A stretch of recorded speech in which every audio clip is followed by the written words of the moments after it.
Mr. Chairman, I would like to make a motion also if we can invite yung Nika, yung sinasabi nila na nag-office dyan sa NGCP. As we all know, I hope I'm wrong, baka they're too comfortable with their setup right now in NGCP. Because like what I mentioned, the dynamics right now totally changed with regards to what's happening here in the Philippines. With regards to, I'm not trying to zero in on the directors or officers of Chinese nationals in NGCP. Pero ngayon, iba na po ang dynamics, iba na po ang landscape. A few days ago, may nahuli tayong Chinese na nag-spy. Diba? So, if we can invite also yung Nika, the one in charge of Nika, or the one assigned to that particular office, para we can hear kung ano po talaga ang what's happening. Bakit nilagay yung NARI? Nung tiningnan po namin kung ano yung NARI, is a state-owned company of China na sila provider po ng mga equipment, as intelligence equipment, military po, kasama po doon sa mga military grade po. In fact, when we do the research, lumabas sa website nila noong December 2019, lumabas doon sa website nila na sinasabi pa nila na 100% they control the power grid of the Philippines.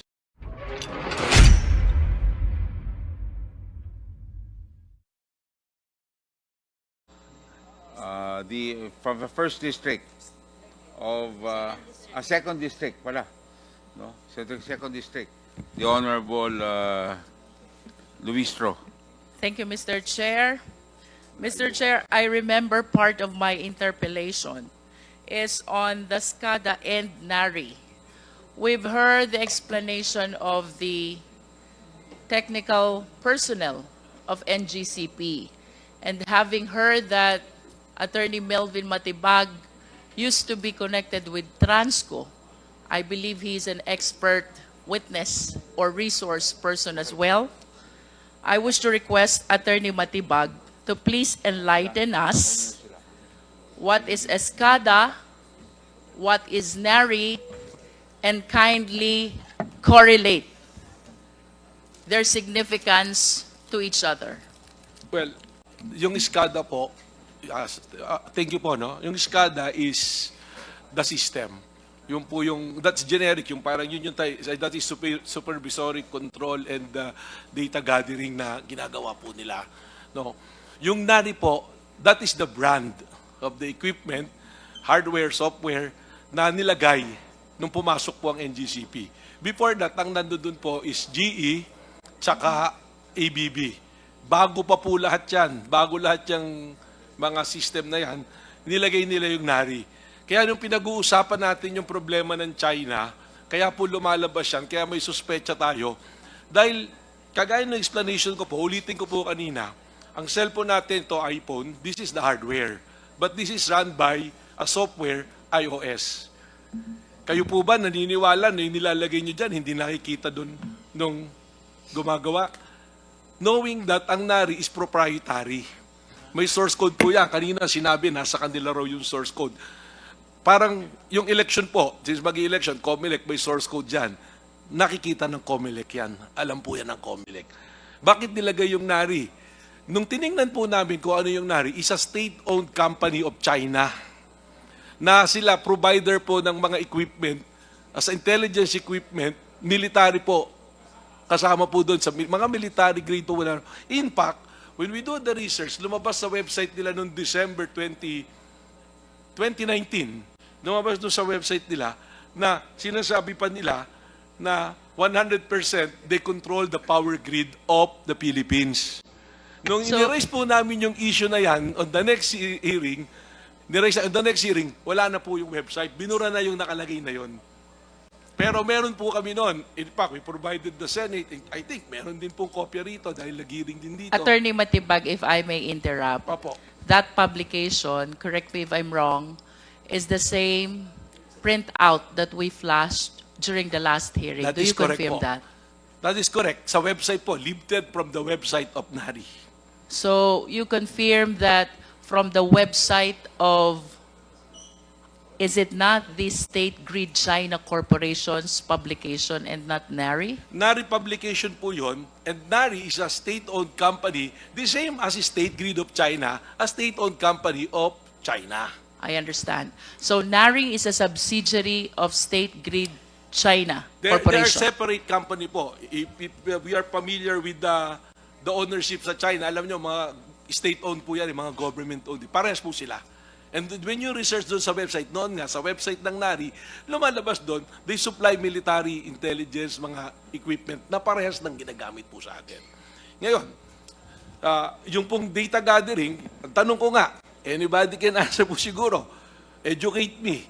Kayo po ba naniniwala yung cellphone nyo, yung mga nakalagay dyan na data, yung mga pinapasok nyo dyan, hindi alam nung gumawa nito. Hindi ba pag nalock nga to, pwede ka nga mag-message, sasabi ka nga ron, mabubuksan mo. For the enlightenment of the Filipino people who are Opo. watching us, Attorney Matibag, you mentioned about iOS. Opo. No? So let me borrow your term. Would you confirm if I would say that NARI is similar to being the iOS of SCADA? Tama po, kasi yung hardware and software, parehas pong NARI. I think they can confirm that. Ayun, sinasabi nila, nasa kanila yung source code. Then I go back to go to the next level. Sabi nila may audit. Question, meron po bang cyber audit na naganap? Nandoon daw yung NICA. I know that eh. Kaya po sila pumayag dyan. They were ordered by the Senate at that time, papasukin, nag-imbestiga, pumasok. Ginawa nila yon. Hindi kasama Transco. At my time. Attorney, I appreciate your generosity of information, but Opo. let's do this one at a Okay time po. Sige po. for us to be followed by the viewing Filipino people. Sige This po. is highly technical and even myself find it really difficult to absorb. Opo. Let's start with, what does SCADA stands for? Is the supervisory control and data acquisition. How about NARI? What Yung does NARI it po stand is a for? brand. It's a brand. Yeah, Parang but it is iPhone. an acronym. What does NARI stands for? NARI. Wala po sa website. Anyone nila eh. from NGCP? Because according to you, yun. this is an equipment which you are using in the operation of NGCP. Nanjing Automation Research Institute. Did you say Nanjing? Opo. Nanjing Automation Automation Institute. Research Institute. Opo. Okay. Following your statement that NARI is the iOS of SCADA, Opo. would it be correct to say that this system can be controlled remotely, 100% similar po. to my Apple? 100% po, Phone. pwede. Because there was already, may nangyari na po eh, na may nasira noon. It was repaired remotely.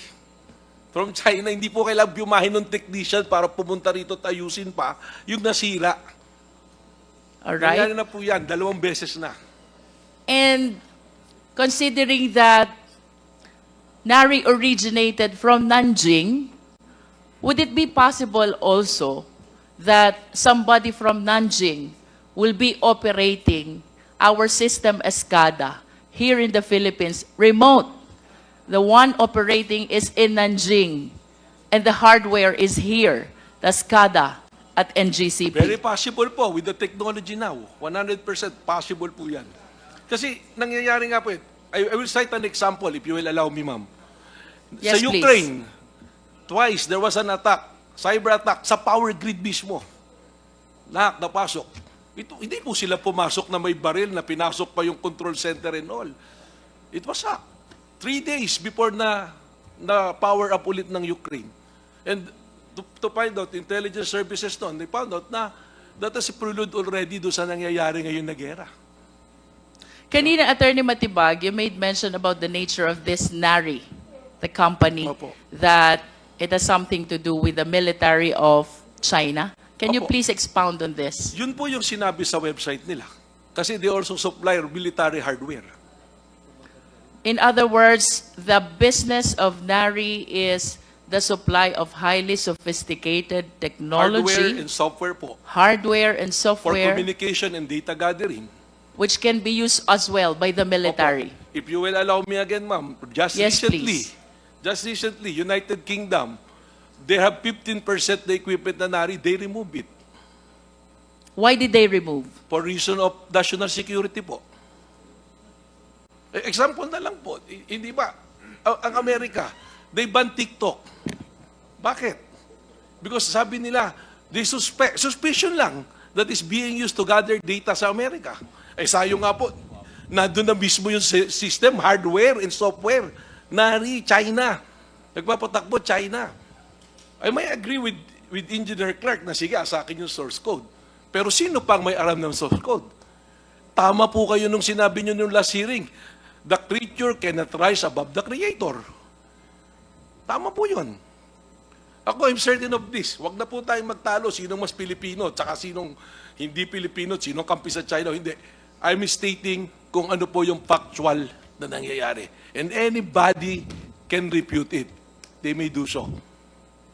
Mr. Chair, considering that the informations which are being shared to us by Attorney Matibag is indeed alarming, would it be possible for the committee to invite a representative from NARI, Nanjing Automation Research Research Institute. Institute? I believe this is a Chinese Yes. corporation. Well, ma'am, if you will allow me, no? Please. This is really, ako po natatakot. Bumubulong nga ako kay Chair mo na hindi na lang yung pera yung pinag-uusapan natin dito eh. We're talking about our sovereignty. Sovereignty yan natin. And our sovereignty has no price tag. Hindi na po tayo kailangang lusubin or anything eh. Kalikutin lang nila yung power grid natin. Just imagine, anyone who's listening now, and anyone who's saying na wala pupuntahan itong pinag-uusapan natin na to, isipin nyo lang, 1 linggo, 2 linggo, 1 buwan wala tayong kuryente. Madali po yung sinasabi nila eh. Sasabihin nila, I'm guaranteeing it, I'm guaranteeing it. Pag nangyari na po, asan tayo lahat? Asan tayo lahat? UK made the move. Ako po, kaya ako nagsasalita ng ganito. May position before. I'm not talking about the commercial transaction na ng NGCP. Okay na yan. May pera, may kinikita. It's good thing. One good congressman mentioned about the Maharlika Wealth Fund. It's a sovereign wealth fund. Ang tawag niya, sovereign wealth fund. In fact, I'm writing an article sa dyaryo. Sinulat ko yan that we must support the Maharlika Wealth Fund and invest it in transmission. Kasi total, may 20% na dapat dinisperse to the public. The reason why is hindi para kumita yung gobyerno, for me, but the reason is to protect our sovereignty. Para meron tayong magche-check man lamang. I mean, people na nandirito, mga taga-NGCP, they're employees, they're officers. They're making their livelihood out of NGCP. We cannot fault them for defending it. If I'm on their side, baka mas malala pa yung ginagawa ko. But now I'm standing here not as a president of Transco, as an individual, as a citizen, na tinitingnan ko. What I'm telling you, totoo po yan. Kung gusto nyo, sama-sama tayo pumunta, submit it to cyber audit. Mr. Chair, may we ask the NGCP if it is possible for them to provide us a representative from NARI?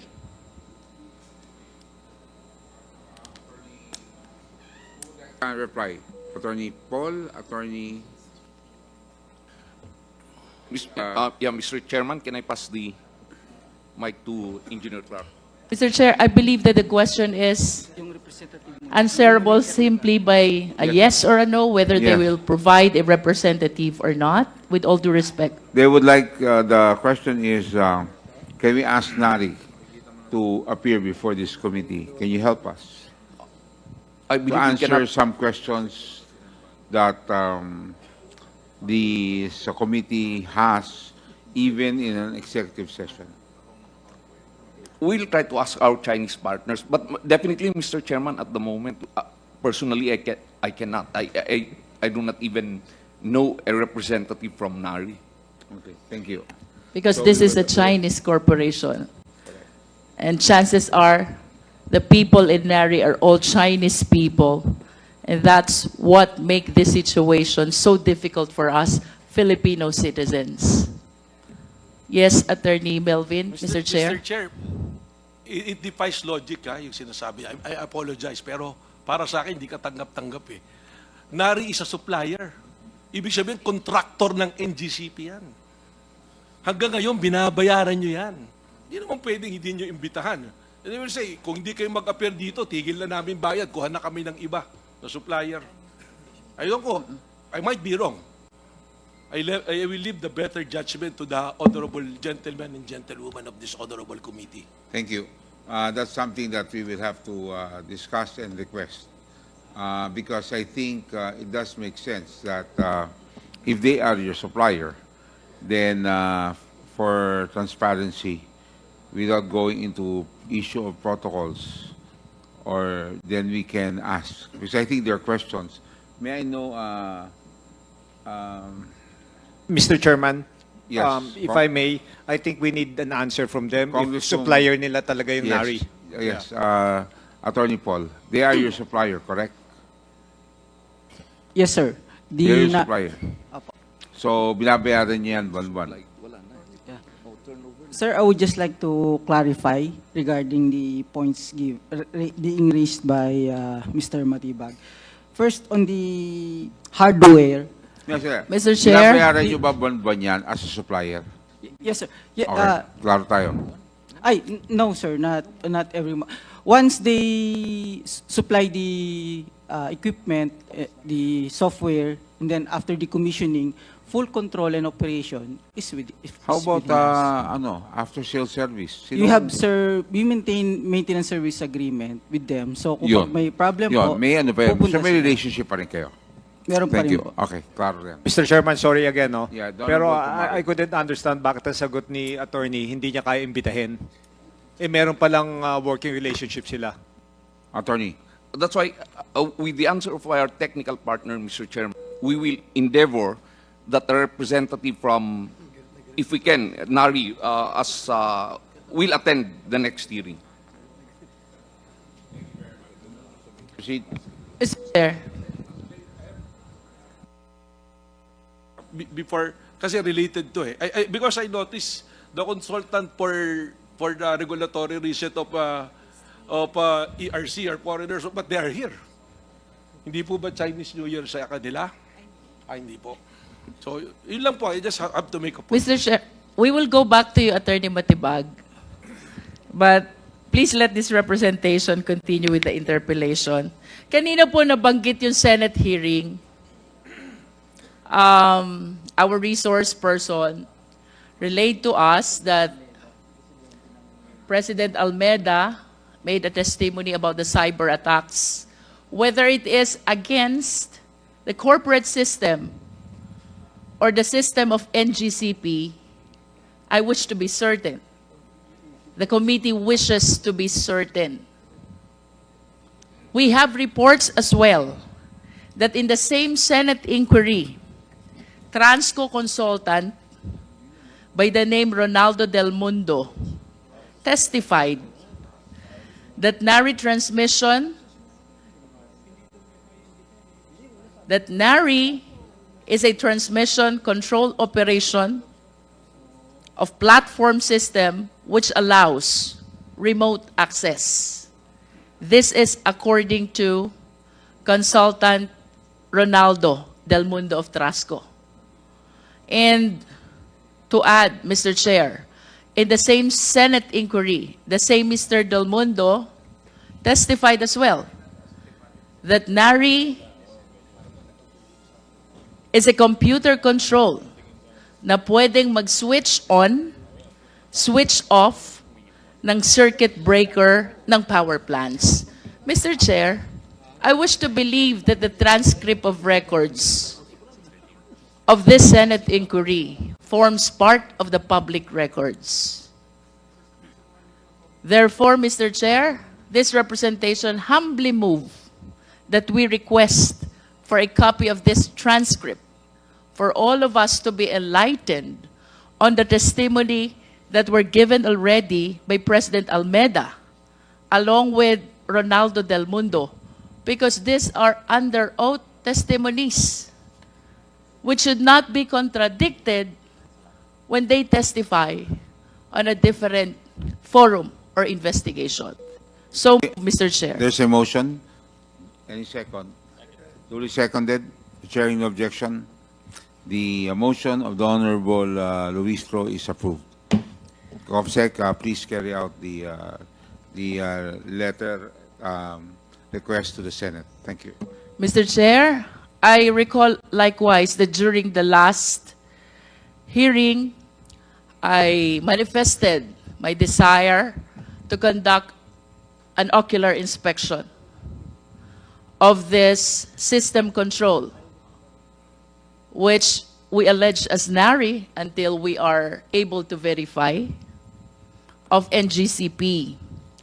However, Mr. Chair, I found out from the records that since 2019, in spite of the regulatory power given to Transco, to ERC, wala pa palang nangyayaring system audit dito sa system control ng NGCP ever since.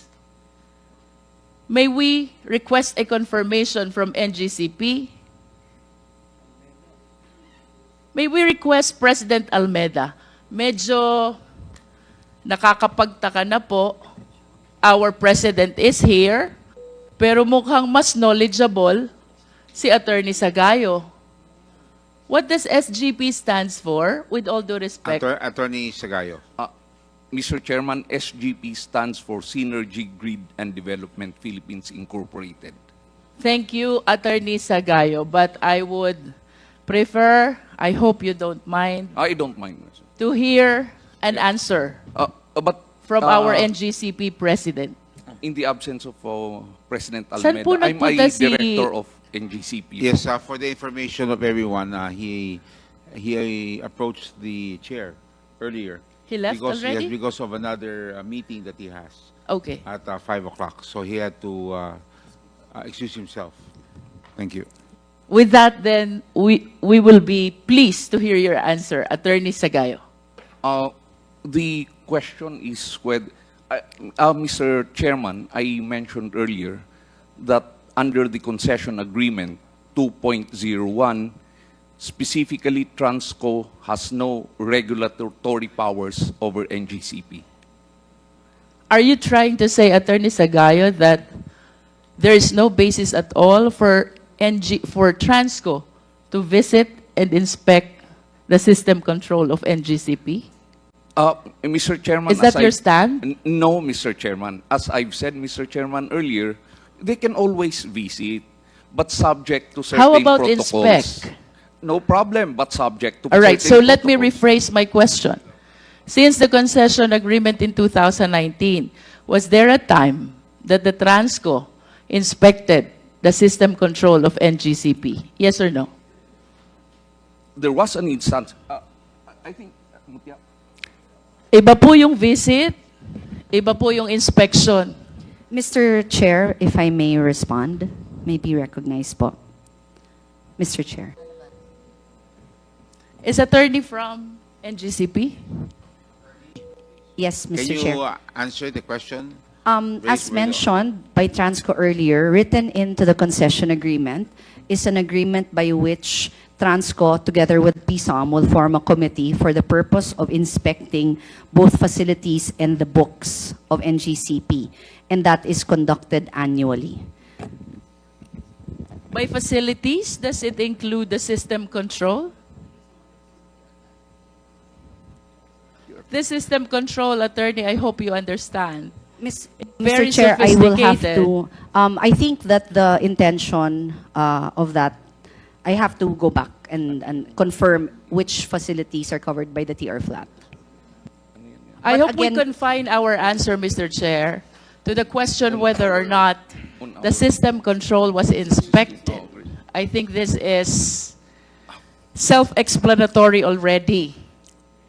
And by inspected, I wish to believe, hindi po yan basta tinititigan lang. You have to allow the party to touch, operate, test That's how we inspect, correct? Yes, Mr. Chair, may I amend my answer a little? Sorry, I'm just going to add a little. The ERC actually conducted a thorough cybersecurity audit of NGCP, including a VAPT.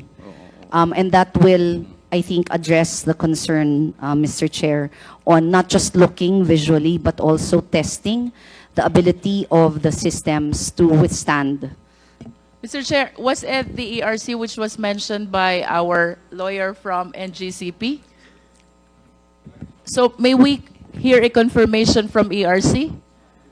Mr. Chair, yes, we were able to, the ERC through consultants were able to do cybersecurity audit on NGCP. Were you able to NGCP rule systems. out the apprehension that this system control cannot be controlled remotely, especially those who are not Filipino citizens and outside our country? Were you able to rule that out? No, Yes or no? no, Mr. Chair. Because that is the danger that we are trying to avoid. Mr. Chair. Please let this representation continue. Likewise, Mr. Chair, in 2010, nag-issue din po ang DOE. This is Department Order Number DO 2010-080015, the title of which, Creating the Technical Working Group for the Audit of the National Grid Corporation System Operations and Metering Service Operations. However, based on reports, pagkatapos ng dalawang meeting, allegedly, the DOE was questioned already by the NGCP at hindi na po natuloy itong system audit ordered by number 0015. Can we hear from NGCP? Mr. Chairman. Yeah. Attorney Paul. Thank you, Mr. Chairman. Our position had always been that under our concession agreement, it is the ERC that has regulatory powers over NGCP, and that is why ERC is conducting several audits already insofar as NGCP Attorney is concerned. Sagayo, with all Yes. due respect, yes or no lang po, natuloy po ba yung system audit ng DOE? No, Mr. Chairman. Next question, Mr. Chair. In 2016, mayroon pong ERC Resolution Number 4, Series of 2016. This is dated April 5, 2016. A resolution directing the National Grid Corporation of the Philippines to procure an independent party to conduct an independent review of its operation system as system operator. Tanong po, Attorney Sagayo, natuloy po ba ito? Independent party, yes or no? Can we check that ERC resolution? This is the first time that I heard that, Mr. Chairman. But at least you can state for a fact whether nagkaroon po ng independent party provided by ERC to conduct the system audit. The ERC is conducting audit now on several fronts, Mr. Chairman. Mr. Chair, since the answer of Attorney Sagayon is not completely responsive to the question, may I direct this question to ERC? Kayo po ba ay nag-engage ng independent party to conduct the system audit? Not in the 2016 period, Mr. In other Chair. words, Attorney Di Malanta, this ERC Resolution Number 4, Series of 2016, was never realized. That's what I was asking, Mr. Chair. That was before my time, but I understand it was not carried out either.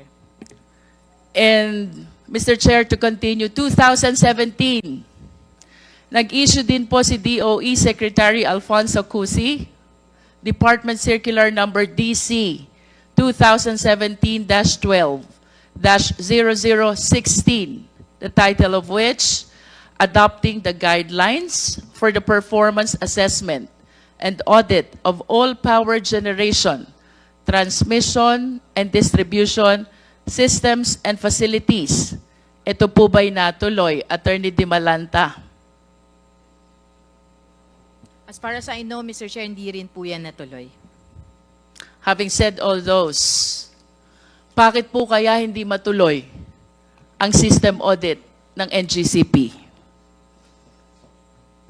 Mr. Chair, for the record, we were able to, the ERC was able to do a system audit in 2020, kailan po ba yan? 2022 po.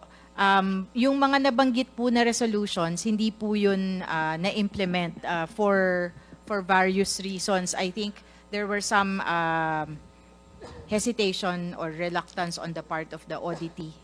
On the part of? Of NGCP po. Do you confirm that hesitation and reluctance on the part of the NGCP? Oh, which one? That we are reluctant. Regarding the system audit, why this 2016 and 2017 orders of DOE, ERC were never pushed through? Mr. Chairman, what we have been saying all along is it is the ERC that has regulatory powers over NGCP. And when it was ERC that ordered the audit of NGCP, we cooperated. Whatever documents that they required, we submitted. Nonetheless, Mr. Chair, let me wind up on this. Since 2009, there is no system audit conducted which will rule out the apprehension that this system control of NGCP cannot be controlled remotely. Second, DOE Order number 2010-080015 regarding the system operation and metering service operations audit was never realized as well. ERC Resolution number 4, Series of 2016, concerning system audit was likewise not realized. And in 2017, DOE Secretary Circular number 0016 was likewise not implemented. Mr. Chair, I'm stating a fact that since 2009, followed by 2010, and then 2016, and then 2017, there was never a system audit. The 2020 system audit that was shared to us by Attorney Di Malanta, per her own admission, did not rule out the apprehension that this system of NGCP cannot be controlled remotely. Mr. Chair, with all due respect to my idol, Attorney Rufus Rodriguez. Mr. Chairman, can I correct some of my answers? Sorry, with respect to... Is that okay? If okay with you. Yes. Which particular answer do you want to correct? Mr. Chairman, with respect to a third-party auditor, there was a risk assessment and vulnerability assessment and penetration testing in operational technology infra was conducted by NGCP's third-party auditor, KPMG. When? This was in August 2022. Mr. Chair, the question is about ERC Resolution number 4, Series of 2016. These representation are manifesting facts which happened in 2010, in 2009, in 2016, and in 2017. And in conclusion, Mr. Chair, all the system audit mandated by various resolutions and circulars were never realized. Mr. Chairman, I was mentioned as an idol. So may we know on what connection? By my idol also? One of the best performing members of the Quad Committee and also now here? What was it about? Because I also have to answer, the right to reply. Mr. Chair, earlier, the Honorable Rodriguez manifested that the chairmanship of the board is allowed for foreign nationals.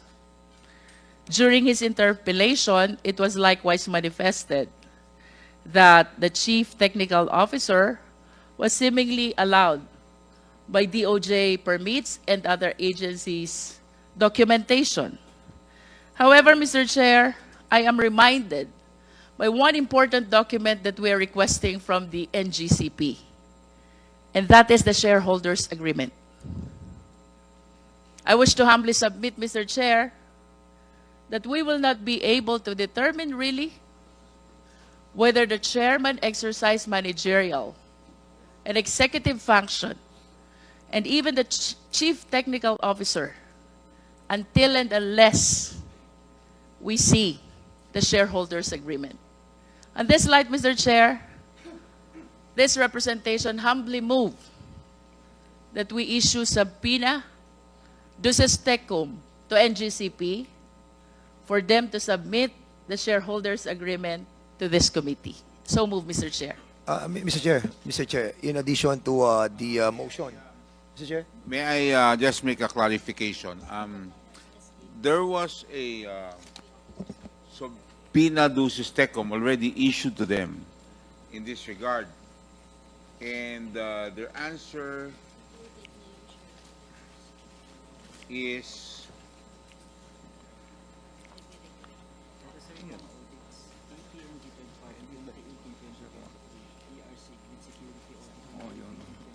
there's another document I saw.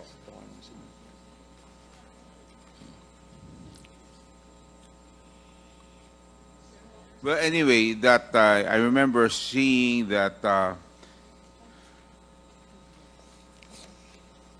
I was present. I confirm that, Mr. Chairman. There was a subpoena issued on the it share said here, sent January 22, signed by Cheryl Saldena de Leon, Corporate Secretary of Synergy Grid Development Philippines. We note that the first item under subpoena duces tecum, the shareholders agreement among SGP, OTHI, and P21 does not exist. Thus, no such document is in SGP's records. Maybe Mr. Chairman, what we are asking is not the shareholders agreement between SGP and the NGCP. What we are asking is the shareholders agreement between NGCP and the State Grid of China. Yung pong hinihingi natin is State Grid of China. Okay. Para malaman po Okay, natin. so kung there's a doon po sa motion. agreement, Mr. Chairman, if I may. Para malaman lang po natin kung ano po nakalagay doon kung talagang kinokontrol ng Chinese yung kanilang pong Okay. maintenance operation. So is that correct? That will be agreeable, Mr. Chair. Yes, so that's the motion. I recall, Mr. Chair, that both the chairman and the chief technical officer are both stockholders. So I wish to see as well from that document what participation do they have with respect to the management of the NGCP. Okay, subpoena duces tecum on the motion of the Honorable Jinky, Luistro, duly seconded by the Honorable Roger Gutierrez. The chair, no objections. Motion is approved. We now proceed. You still have the Mr. floor. Chairman, Yes, Honorable Rufus just like Rodriguez. to make some comments regarding the manifestation Please. of Congresswoman Luistro. It was stated that the NGCP, there was really no compliance of the order of the ERC and also sa DOE for the audit. Is that correct? Congresswoman, yes? I believe, Yeah. Honorable Rodriguez, that I read the title of the Yes. circular and the resolutions Yes. which I mentioned. Yes. Yeah. Mr. Chairman, the ERC is the regulatory agency with all the powers to regulate NGCP. It's not a matter of they're not interested to have that implemented or the resistance, because it is the ERC who should have implemented it, whether they like it or not. It is not the fault of NGCP that there was nothing done, because you are the regulator. Is that correct, Ms. De Malanta? That's correct. Yeah, you are. So therefore, So, the fact that continue is not the fault of NGCP. It is the ERC which has failed to implement it. And she Yes, was not yet the head at the time. Chair Di Malanta, Yeah. please reply. Mr. Chair, if I may reply. as recognized by the honorable representative, I am not able to explain why it was not implemented in 2016. But when a new performance assessment was organized by the DOE, and then we participated also because of the position of NGCP that only ERC is the one that they recognize. We participated and led the assessment, but still NGCP refused to provide those documents, and we have letters to show, Mr. Chair, that they refused. So, but we continued with the assessment. Then you Mr. should Chair. direct them under pain of contempt and pain of penalty. That is how a regulatory agency would do. We did, Mr. Chair. If you're sleeping on the job, they have first a resistance and you will not insist. What kind of a regulatory agency are you? You have to do it. Yes, I'm Mr. glad that Chair. you are now there and you have already started that.